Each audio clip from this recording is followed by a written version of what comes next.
The following is a conversation with Garry Kasparov. He's considered by many to be the greatest chess player of all time. From 1986 until his retirement in 2005, he dominated the chess world, ranking world number one for most of those 19 years. While he has many historical matches against human chess players, in the long arc of history, he may be remembered for his match against the machine, IBM's Deep Blue. His initial victories and eventual loss to Deep Blue captivated the imagination of the world of what role artificial intelligence systems may play in our civilization's future. That excitement inspired an entire generation of AI researchers, including myself, to get into the field. Garry is also a pro-democracy political thinker and leader, a fearless human rights activist, and author of several books, including How Life Imitates Chess, which is a book on strategy and decision-making, Winter is Coming, which is a book articulating his opposition to the Putin regime, and Deep Thinking, which is a book on the role of both artificial intelligence and human intelligence in defining our future. This is the Artificial Intelligence Podcast. If you enjoy it, subscribe on YouTube, give it 5 stars on iTunes, support it on Patreon, or simply connect with me on Twitter at Lex Fridman, spelled Fridman. And now, here's my conversation with Garry Kasparov. As perhaps the greatest chess player of all time, when you look introspectively at your psychology throughout your career, what was the bigger motivator, the love of winning or the hatred of losing? Tough question. Have to confess, I never heard it before, which is, again, congratulations. It's quite an accomplishment. Losing was always painful. For me, it was almost like a physical pain because I knew that if I lost the game, it's just because I made a mistake. So I always believed that the result of the game had to be decided by the quality of my play. Okay, you may say it sounds arrogant, but it helped me to move forward because I always knew that there was room for improvement. So Was there the fear of the mistake? Actually, fear of mistake guarantees mistakes. And the difference between top players at the very top is that it's the ability to make a decision without predictable consequences. You don't know what's happening. It's just intuitively. I can go this way or that way. And there are always hesitations. People are like, you are just, at the crossroad. You can go right, you can go left, you can go straight. You can turn and go back. And the consequences are just very uncertain. Yes, you have certain ideas what happens on the right or on the left or on just, if you go straight. But it's not enough to make well-calculated choice. And when you play chess at the very top, it's about your inner strength. So I can make this decision. I will stand firm, and I'm not going to waste my time because I have full confidence that I will go through.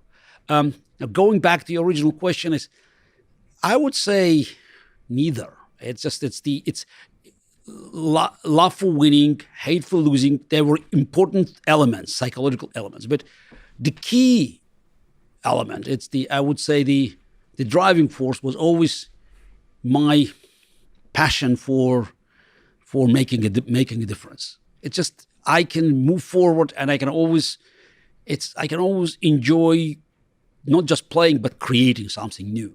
Creating something new. How do you think about that? It's just finding new ideas in the openings, some original plan in the middle game. It's actually that helped me to make the transition from the game of chess, where I was on the very top, to another life, where I knew I would not be number one. I would not be necessarily on the top, but I could still be very active and productive by my ability to make the difference, by influencing people, say, joining the democratic movement in Russia or talking to people about human-machine relations. There's so many things where I knew my influence may not be as decisive as in chess, but still strong enough to help people to make their choices. So you can still create something new that makes a difference in the world outside of chess. But wait, you've kind of painted a beautiful picture of your motivations to chess, to create something new, to look for those moments of some brilliant new ideas. But were you haunted by something? See, you make it seem like to be at the level you're at, you can get away without having demons, without having fears, without being driven by some of the darker forces. I mean, you sound almost religious, darker forces, spiritual demons. I mean, do you have a call for a priest? That's what I'm dressed like. Yeah. Now, just let's go back to these crucial chess moments where I had to make big decisions. Yes. As I said, it's it was all about my belief from very early days that I can make all the difference by playing well or by making mistakes. So yes, I always had an opponent across the chessboard, opposite me. But no matter how strong the opponent was, whether he just was an ordinary player or another world champion like Anatoly Karpov, having all respect for my opponent, I still believe that it's up to me to make the difference. I knew I was not invincible. I made mistakes. I made some blunders, and with age, I made more blunders. So I knew it, but it's still it's very much for me to be decisive factor in the game. I mean, even now, look, I just my latest chess experience was horrible. I mean, I played Fabi Caruana. This number two, number three player in the world these days. We play this 960 with the so-called Fischer random chess, reshuffling pieces. Yeah, I lost very badly, but it's because I made mistakes. I mean, I had so many winning positions. I mean, 15 years ago, I would have crushed him. So, and it's while I lost, I was not so much upset. I mean, I know, as I said in the interview, I can fight any opponent, but not my biological clock. So it's fighting time is always a losing proposition. But even today, at age 56, I knew that I could play great game. I couldn't finish it because I didn't have enough energy, or just I couldn't have the same level of concentration. But in number of games where I completely outplayed one of the top players in the world, I mean, gave me a certain amount of pleasure. That is, even today, I haven't lost my touch. Not the same, okay. The jaws are not as strong and the teeth are not as sharp, but I could get him just, almost, on the ropes. You still got it. Still got it. And it's, I think my wife said it well. I mean, she said, look, Garry, it's somehow, it's not you just fighting your biological clock. It's just, maybe it's a signal because, the goddess of chess, since you spoke right about demons, religiously. The goddess of chess, Keisha, maybe she didn't want you to win because, if you could beat number 2, number 3 player in the world, I mean, that's one of the top players who just recently played a world championship match. If you could beat him, that was really bad for the game of chess.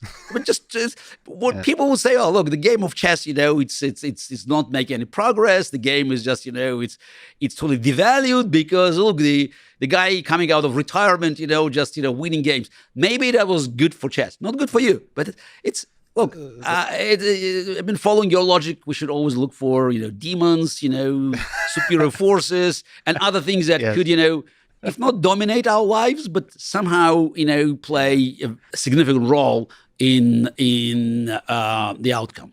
Yeah. So the goddess of chess had to send a message. Yeah, that's okay. Okay. So Garry, you should do something else. Time. Now for a question that you have heard before, but give me a chance.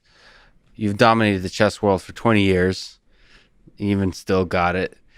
Is there a moment you said you always look to create something new? Is there games or moments where you're especially proud of in terms of your brilliance of a new creative move? You talked about Mikhail Tal as somebody who was an aggressive and creative chess player in your own games.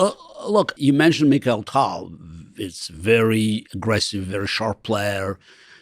Famous for his combinations and sacrifices, even called magician from Riga. So for his very unique style.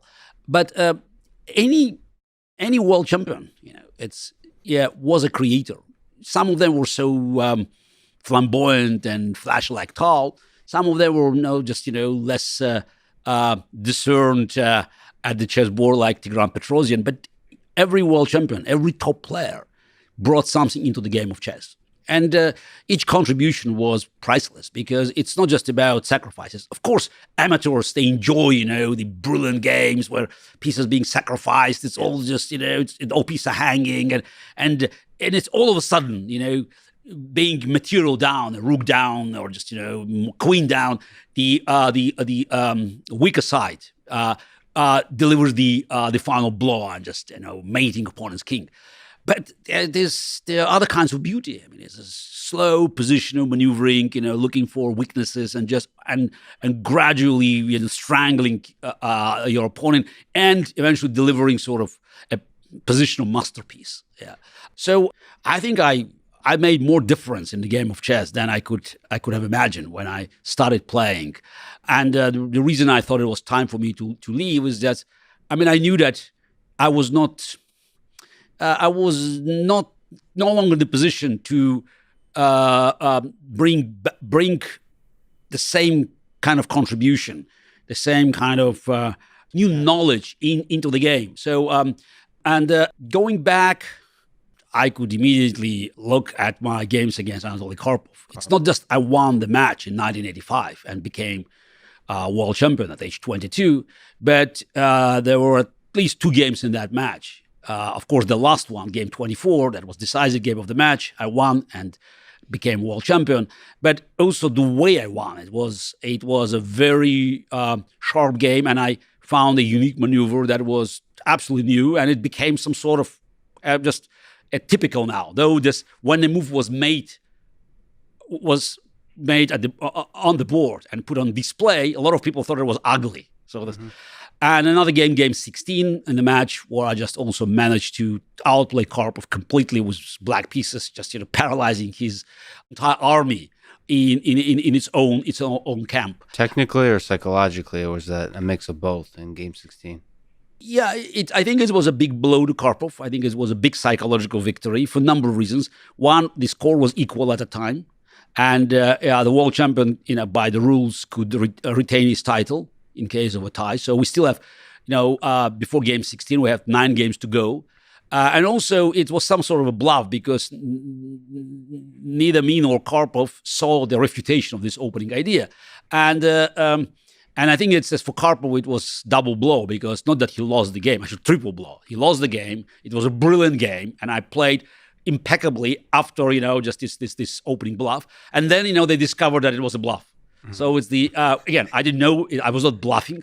So that's why it happens very often. It's when, some ideas could be refuted. And it's just what I found out, and this is, again, going back to your, spiritual theme, is that it's you could spend a lot of time working.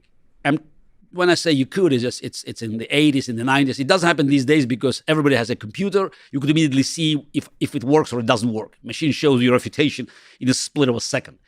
But many of our analysis in the 80s or in the 90s, they were not perfect simply because we were humans, and they just you analyze the game, you look for some fresh ideas, and then just it happens that there was something that you missed, because the level of concentration at the chessboard is different from one that when you analyze the game, just moving the pieces around. But somehow, if you spend a lot of time at the chessboard preparing, so in your studies with your coaches, it's hours and hours and hours, and nothing of what you found could had materialized on the chessboard. Somehow these hours helped. I don't know why. Always helped you. It's as if the amount of work you did could be transformed into some sort of spiritual energy that helped you to come up with other great ideas during the board.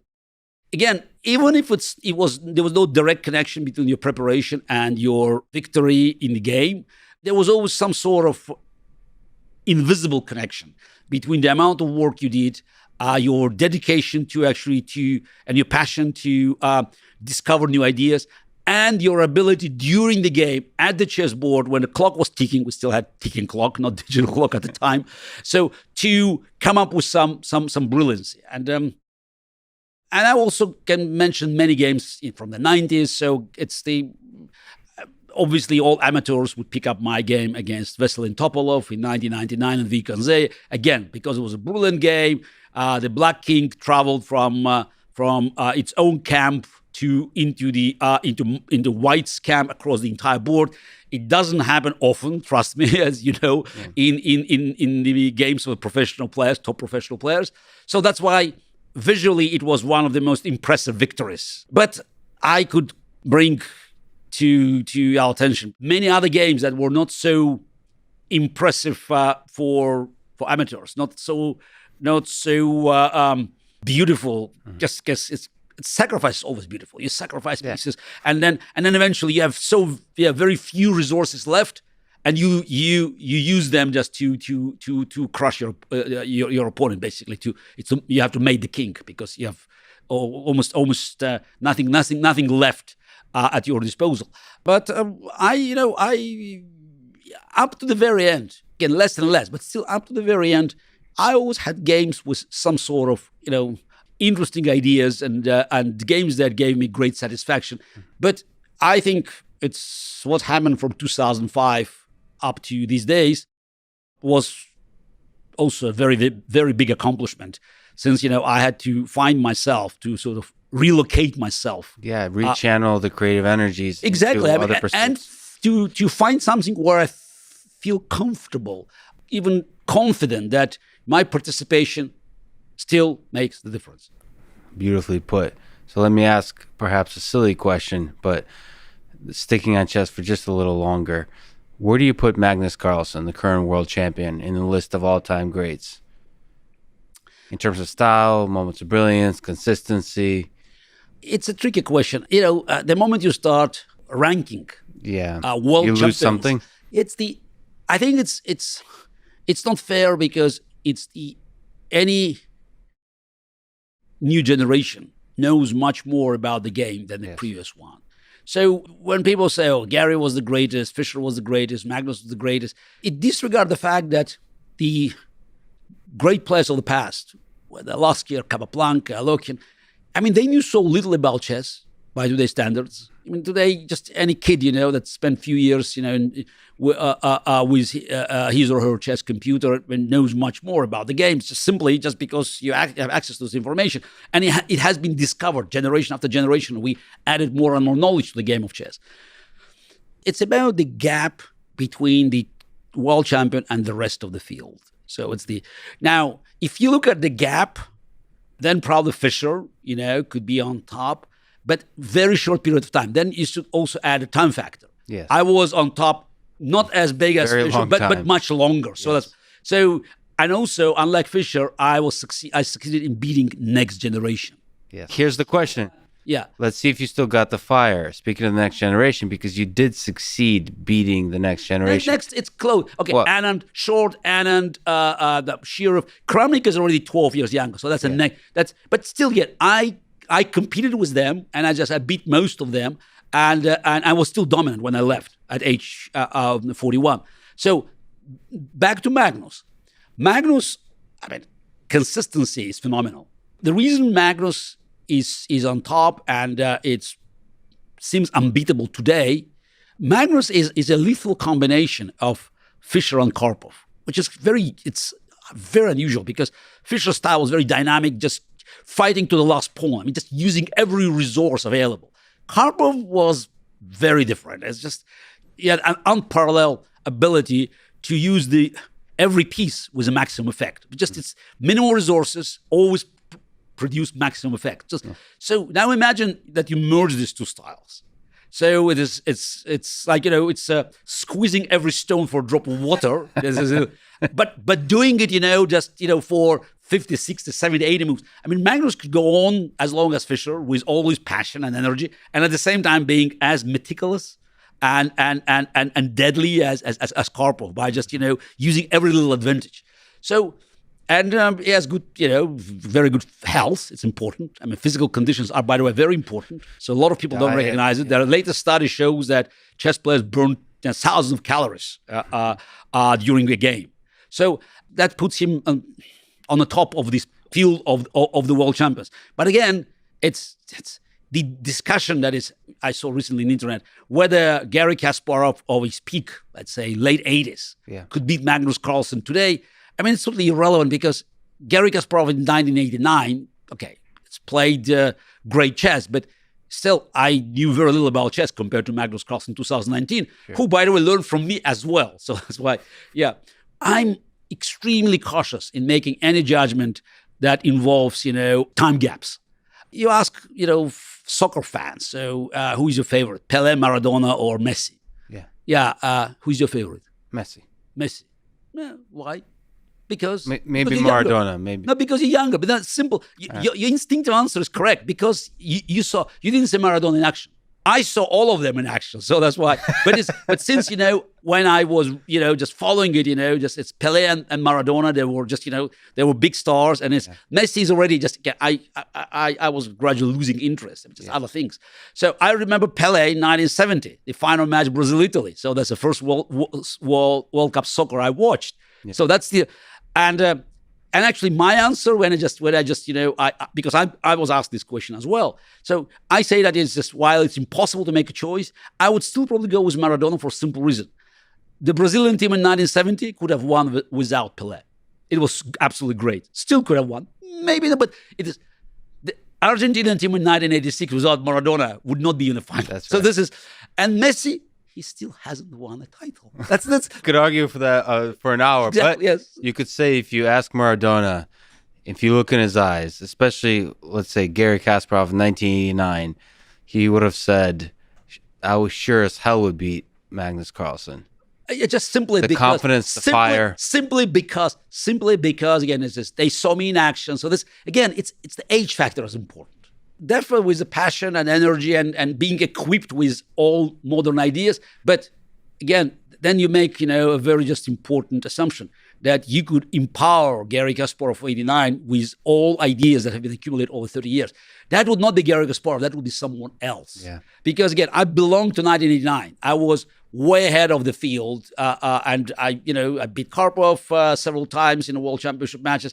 And I crossed 2800, which, by the way, if you look at in rating, which is just even today, so this is the rating that I retired. So it's still it's a top two, 3. So it's Caruana and Ding. It's about the same rating now, and I crossed 2800 in 1990. Yeah. Well, just you look at the inflation. Yeah. When I crossed 2800 in 1990, there was only one player in 2700 category, Anatoly Karpov. Now he had more than 50. So just when you see this, so if you add inflation, so I think my 2851, it could be more valuable as Magnus 2882, which was his highest rating.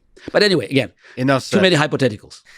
Your loss to IBM Deep Blue in 1997, in my eyes, that is one of the most seminal moments in the history.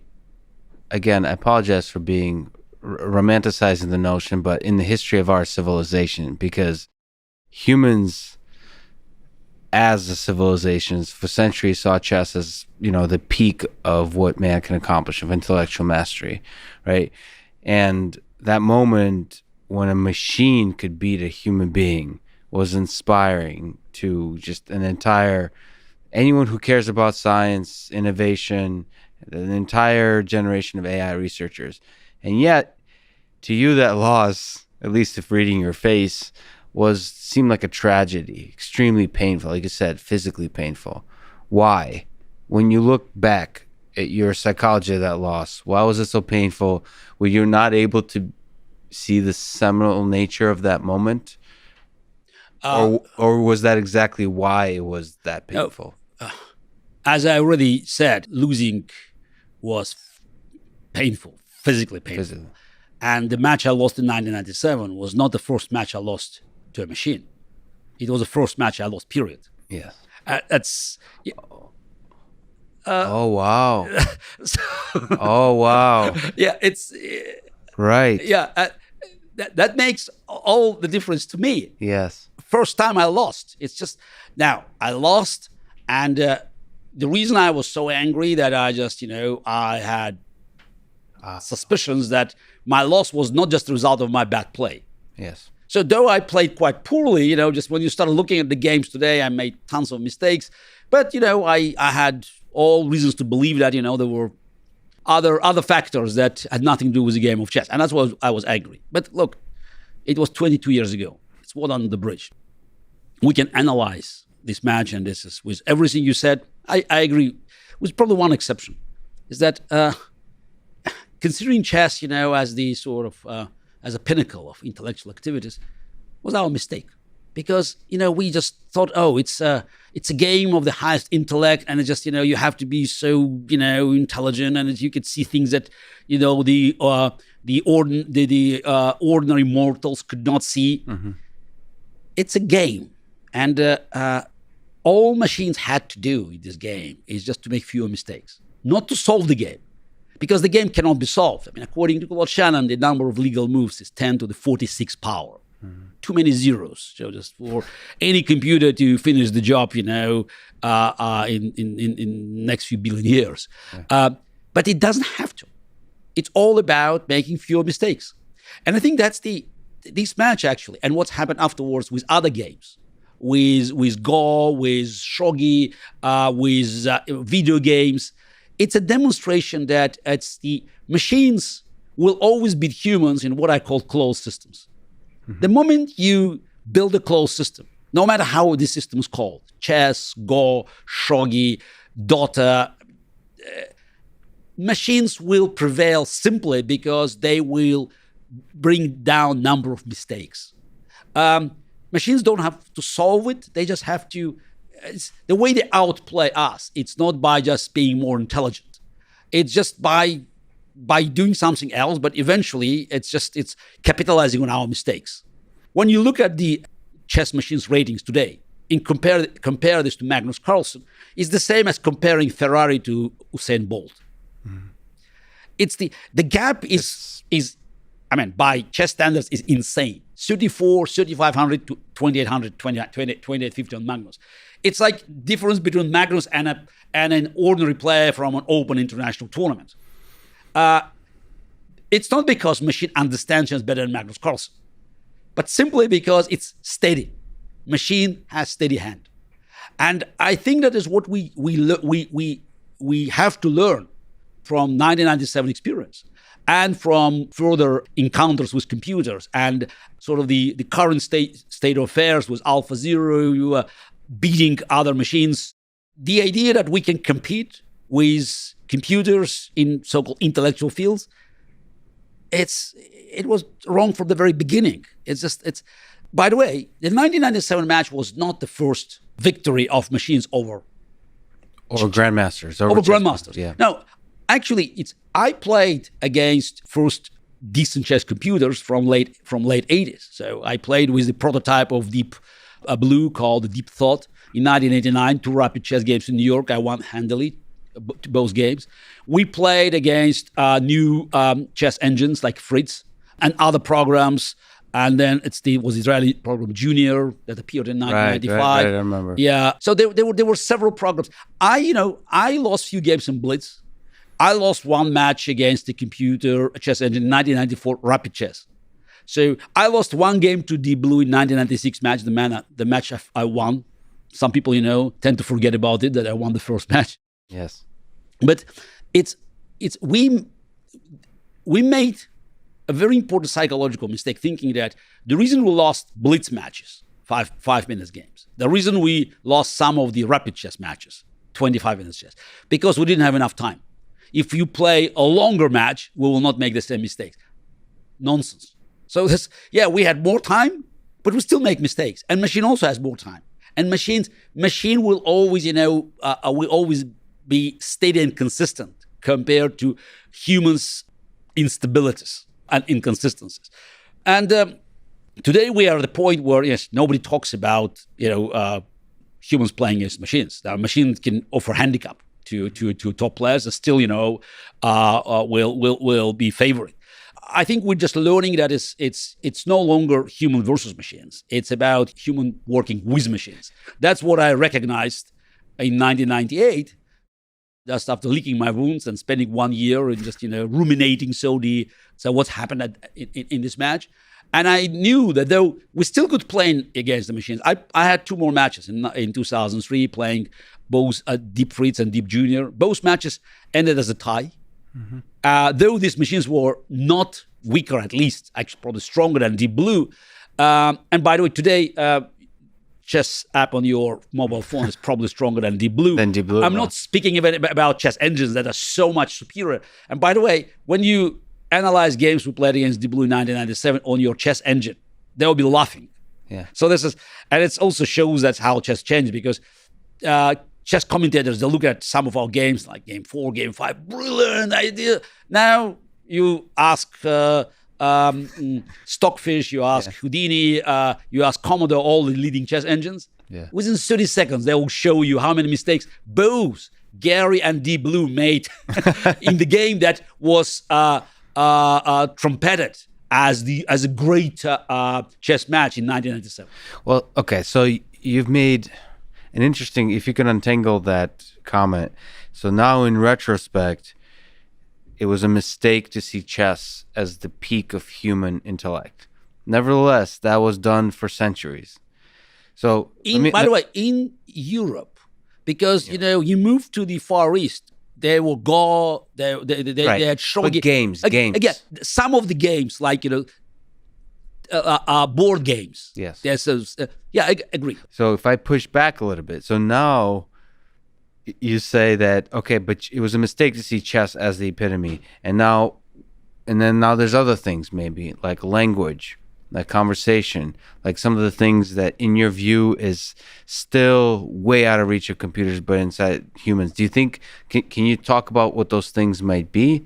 And do you think, just like chess, that might fall soon with the same set of approaches? If you look at AlphaZero, the same kind of learning approaches as the machines grow in size. No, it's not about growing in size. It's about understanding the difference between closed system and open-ended system. So you think that key difference, so the board games are closed in terms of the rule set, the actions, simple the rules. state space, everything is just constrained. You think once you open it, the machines are lost? Not lost, but again, the effectiveness is very different, because machine does not understand the moment it's reaching territory of diminishing returns. It's to put it in a different way, machine doesn't know how to ask right questions. It can ask questions, but it will never tell you which questions are relevant. So it's a direction. So I think it's in human-machine relations we have to consider our role, and many people feel uncomfortable that the territory that belongs to us is shrinking. I'm saying, so what? This is eventually will belong to the last few decimal points, but it's like having a very powerful gun. And all you can do there is slightly alter direction of the bullet, maybe 0.1 degree of this angle, but that means a mile away, 10 meters of the target. So we have to recognize that there's a certain unique human qualities that machines in a foreseeable future will not be able to reproduce. And the effectiveness of this collaboration depends on our understanding what exactly we can bring into the game. So the greatest danger is when we try to interfere with machine superior knowledge.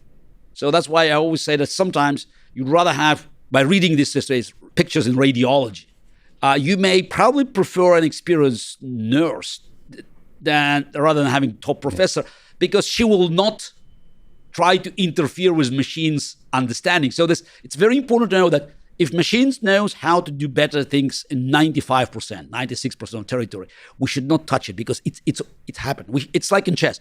Recognize they do it better. See where we can make the difference. You mentioned AlphaZero. I mean, AlphaZero it's actually a first step into what you may call AI, because everything that's being called AI today is just it's one or another variation of what Claude Shannon characterized as a brute force. It's a type A machine, whether it's Deep Blue, whether it's Watson, and all these the modern technologies that are being trumpeted as AI. It's still brute force. All they do optimization. It's this. They keep improving the way to process human-generated data. Now, AlphaZero is the first step towards machine-produced knowledge. Yes. Which is, by the way, it's quite ironic that the first company that championed that was IBM. It's in backgammon. Interesting. It's in backgammon. Yes, you should look at IBM. It's a neurogammon. It's the scientist called Cesaro. He's still working at IBM. They had in the early 90s. It's the program that played the AlphaZero type, so just trying to come up with own strategies. But because of success of Deep Blue, this project had been not abandoned, but just it was put on hold.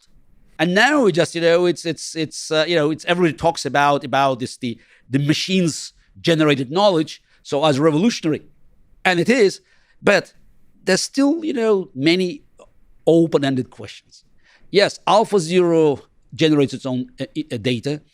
Many ideas that AlphaZero generated in chess were quite intriguing. So I looked at these games with not just with interest, but with it was quite exciting to learn how machine could actually juggle all the pieces and just play positions with a broken material balance, sacrificing material, always being ahead of other programs. One or two moves ahead by foreseeing the consequences, not over calculating, because other machines were at least as powerful in calculating, but it's having this unique knowledge based on discovered patterns after playing 60 million games. Almost something that feels like intuition. Exactly. But there's one problem. Yep. Now, the simple question, if AlphaZero faces superior opponent, let's say another powerful computer accompanied by a human who could help just to discover certain problems, because I looked at many AlphaZero games. I visited their lab, spoke to Demis Hassabis and his team, and I know there's certain weaknesses there. Now, if these weaknesses are exposed, the question is, how many games will it take for AlphaZero to correct it? The answer is hundreds of thousands. Even if it keeps losing, it's this, because the whole system is based. Yeah. So now imagine that you can have a human by just making a few tweaks. So humans are still more flexible. And as long as we recognize what is our role, where we can play sort of the most valuable part in this collaboration. So it will help us to understand what are the next steps in human-machine collaboration. Beautifully put. So let's talk about the thing that machines certainly don't know how to do yet, which is morality. Machines and morality. It's another question that it's being asked all the time these days, and I think it's another phantom that is haunting a general public, because it's just being fed with this illusions, is that how can we avoid machines having bias, being prejudiced? Yeah. You cannot, because it's like looking in the mirror and complaining about what you see. If you have certain bias in the society, machine will just follow it. Yeah. It's you look at the mirror, you don't like what you see there, you can you can break it, you can try to distort it, or you can try to actually change something just by yourself. Yeah, so by yourself, yes. So it's very important to understand is that you cannot expect machines to improve the ills of our society. And moreover, machines will simply, amplify it. Yes. Yeah. But the thing is, people are more comfortable with other people doing injustice, with being biased. We're not comfortable with machines having the same kind of bias. So that's an interesting standard that we place on machines. With autonomous vehicles, they have to be much safer. With automated systems, of course, they're much safer. Statistically, they're much safer than. It's not of course. Why would it? It's not of course. It's not given. Autonomous vehicles, you have to work really hard to make them safer. I think it goes without saying, is the outcome of this, I wouldn't call it competition, but comparison is very clear. But the problem is not about being safer. It's the 40,000 people or so every year died in car accidents in the United States, and it's statistics. One accident with autonomous vehicle, and it's front page of a newspaper. Yes. So yes. It's about psychology. So it's while people, kill each other in car accidents because they make mistakes. They make more mistakes. For me, it's not a question. Of course, we make more mistakes because we're human. Yes, machines also. And by the way, no machine will ever reach 100% perfection. That's another important fake story that is being fed to the public. If machine doesn't reach 100% performance, it's not safe. No. All you can ask any computer, whether it's playing chess or doing the stock market calculations or driving your autonomous vehicle, it's to make fewer mistakes. And yes, I know it's not easy for us to accept because if you have two humans colliding in their cars, okay, it's life. If one of these cars is autonomous vehicle, and by the way, even if it's humans' fault, terrible. How could you allow a machine to run without a driver at the wheel? So let's linger that for a second. That double standard, the way you felt with your first loss against Deep Blue, were you treating the machine differently than you would of a human? So what do you think about that difference between the way we see machines and humans? No, at that time, for me, it was a match. And that's why I was angry, because I believed that the match was not, fairly organized. So it's definitely there were unfair advantages for IBM, and I wanted to play another match, like a rubber match. So your anger or displeasure was aimed more like at the humans behind IBM versus the actual pure algorithm. Absolutely. Look, I knew at the time, and by the way, objectively speaking, I was stronger at that time. So that probably added to my anger, because I knew I could beat machine. Yeah. Yeah. So I lost, and I knew I was not well prepared. So because I have to give them credit, they did some good work from 1996, but I still could beat the machine. So I made too many mistakes. Also, this is the publicity around the match. So I underestimated the effect. And being called the brain's last stand. It's okay. No pressure. Okay, well, let me ask. So I was born also in the Soviet Union. What lessons do you draw from the rise and fall of the Soviet Union in the 20th century? When you just look at this nation that is now pushing forward into what Russia is, if you look at the long arc of history of the 20th century, what do we take away? What do we take away from that? I think the lesson of history is clear. Undemocratic systems, totalitarian regimes, systems that are based on controlling their citizens and just every aspect of their life, not offering opportunities for private initiative, central planning systems, they're doomed. They just, they cannot be driving force for innovation. So they, in the history timeline, they could cause certain, distortion of the concept of progress. By the way, they may call themselves progressive, but we know that there's the damage that they caused to humanity is just it's yet to be measured. But at the end of the day, they fail. They fail, and and the end of the Cold War was a great triumph of the free world. It's not that the free world is perfect. It's very important to recognize the fact that I always like to mention, one of my favorite books, The Lord of the Rings, that there's no absolute good, but there is an absolute evil. Good, comes in many forms, but we all, it's being humans or being even, humans from fairy tales or just some sort of mythical creatures. You can always find spots on the sun. So this is conducting war and just and fighting for justice. There are always things that can be easily criticized, and human history is a never-ending quest for perfection. But we know that there is absolute evil.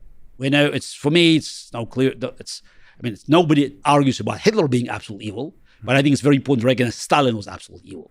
Communism caused more damage than any other ideology in the 20th century. And unfortunately, while we all know that fascism was condemned, but there was no Nuremberg for communism. And that's why we could see, still the successors of Stalin are feeling far more comfortable. And so Putin is one of them. You highlight a few interesting connections actually between Stalin and Hitler. They're in terms of the adjusting or clarifying the history of World War II, which is very interesting. Of course, we don't have time, so let me ask. You can ask. I just recently delivered a speech in Toronto at 80th anniversary of Molotov-Ribbentrop Pact. Yes. It's something that I believe, must be taught in the schools, that the World War II had been started by two dictators by signing these criminal treaty, collusion of two tyrants in August 1939 that led to the beginning of the World War II. And the fact is that eventually Stalin had no choice but to join allies because Hitler attacked him. So it just doesn't, eliminate the fact that Stalin helped Hitler to start World War II, and he was one of the beneficiaries at early stage by annexing part of Eastern Europe. And as a result of World War II, he annexed almost entire Eastern Europe. And for many Eastern European nations, the end of the World War II was the beginning of communist occupation.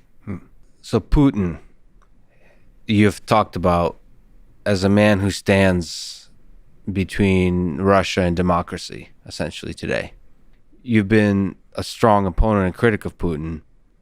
Let me ask again, how much does fear enter your mind and heart? So in 2007, there's this interesting comment from Oleg Kalugin, KGB general. He said that I do not talk details. People who knew them are all dead now because they were vocal. I'm quiet. There's only one man who's vocal, and he may be in trouble. World chess champion Kasparov. He has been very outspoken in his attacks on Putin, and I believe he's probably next on the list. So clearly your life has been, and perhaps continues to be, in danger. How do you think about having the views you have, the ideas you have, being in opposition as you are, in this kind of context when your life could be in danger? That's the reason I live in New York. So was not my first choice, but I knew I had to leave Russia at one point. And among other places, New York is the safest. Is it safe? No. I mean, I know what happened, what is happening with many of Putin's enemies. But at the end of the day, I mean, what can I do? I mean, I could be very proactive by trying to change things I can influence. But here we have facts. I cannot stop doing what I've been doing for a long time. It's the right thing to do. I grew up, with my family teaching me sort of the wisdom of Soviet dissidents. Do what you must and so be it. I could try to be cautious by not traveling to certain places where, my security could be at risk. There's so many invitations to speak at different locations in the world. And I have to say that many countries are not destinations that I can afford to travel. My mother still lives in Moscow. I meet her a few times a year. She was devastated when I had to leave Russia because since my father died in 1971, so she was 33 and she dedicated her entire life to her only son. But she recognized in just a year or so since I left Russia that it was the only chance for me to continue my normal life. So to be relatively safe and to do what she taught me to do, to make the difference. Do you think you will ever return to Russia? Or let me ask a different way. Sure. When? Even sooner than many people think, because I think Putin's regime is facing unsurmountable difficulties. And again, I read enough historical books to know that dictatorships, they end suddenly. It's just on Sunday, dictator feels comfortable. He believes he's popular. On Monday morning, he's bust. The good news and bad news. I mean, the bad news is that I don't know when and how Putin rule ends. The good news, he also doesn't know. Okay, well put. Let me ask a question that seems to preoccupy the American mind from the perspective of Russia. One, did Russia interfere in the 2016 U.S. election, government sanctioned? And future, two, will Russia interfere in the 2020 U.S. election? And what does that interference look like? It's very odd, we had such an intelligent conversation. And you are ruining everything by asking such a stupid question. It's been going downhill the entire way. Yeah, but it's insulting for my intellect. Okay. Of course they did interfere. Of course they did absolutely everything to elect Trump. I mean, they said it many times. It is just, I met enough KGB colonels in my life to tell you that, just the way Putin looks at Trump. Yeah. This is the way he looks, and I don't have to hear what he says, what Trump says. I don't need to go through congressional investigations. The way Putin looks at Trump is the way the KGB officers looked at their assets. It's just, and following to 2020, of course they will do absolutely everything to help Trump to survive, because I think the damage that Trump's re-elections could cause to America and to the free world, it's beyond one's imagination. I think basically if Trump is reelected, he will ruin NATO, because he's already heading in this direction, but now he's still limited by the re-election hurdles. If he's still in the office after November 2020, January 2021, I don't want to think about it. My problem is not just Trump, because Trump is basically a symptom. But the problem is that I don't see it's the in American political horizon politicians who could take on Trump for all damage that he's doing for the free world, not just things that's happened that went wrong in America. So it seems to me that the political campaign on the Democratic side is fixed on certain important but still secondary issues. Because when you have the foundation of the Republic in jeopardy, I mean, you cannot talk about healthcare. I mean, I understand how important it is, but it's still secondary because the entire framework of American political life is at risk. Yes. And you have Vladimir Putin it's having actually free hands by attacking America and other free countries. And by the way, we have so much evidence about Russia interference in Brexit, in elections in almost every European country.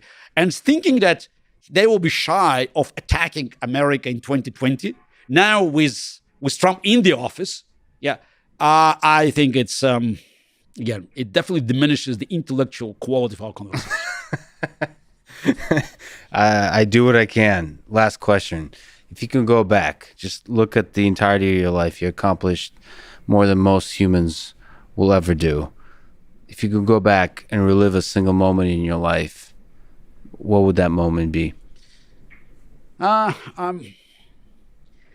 are moments in my life when I think about what could be done differently, but no, experience happiness and joy and pride. Just to touch it once again. But look, I made many mistakes in my life, so I know that. At the end of the day, I believe in the butterfly effect. So I knew moments where I could. Now, if I'm there at that point in 89, in 93, you pick up a year, I could improve my actions by not doing this stupid thing. But then, how do you know that I will have all other accomplishments? Yeah, I'm afraid that we just have to just follow this, if you may call wisdom of Forrest Gump. It's the life is this. It's a box of chocolate, and you don't know what's inside, but you have to go one by one. So I'm happy with who I am and where I am today, and I'm very proud not only with my chess accomplishments, but that I made this transition. And since I left chess, I built my own reputation that had some influence of the game of chess, but it's not directly derived from the game. I'm grateful for my wife, who helped me to build this life. We actually married in 2005. It was my third marriage. That's why I said I made mistakes in my life. But and by the way, I'm close with 2 kids from my previous marriages. Yes. So I managed to sort of to balance my life. And here, I live in New York, so we have our 2 kids born here in New York. It's new life, and it's busy. Sometimes I wish I could limit my engagement in many other things that are still taking time and energy. But life is exciting, and as long as I can feel that I have energy, I have strength, I have passion to make the difference, I'm happy. I think that's a beautiful moment to end on. Garry, спасибо большое. Thank you very much for talking today. Thank you. Спасибо.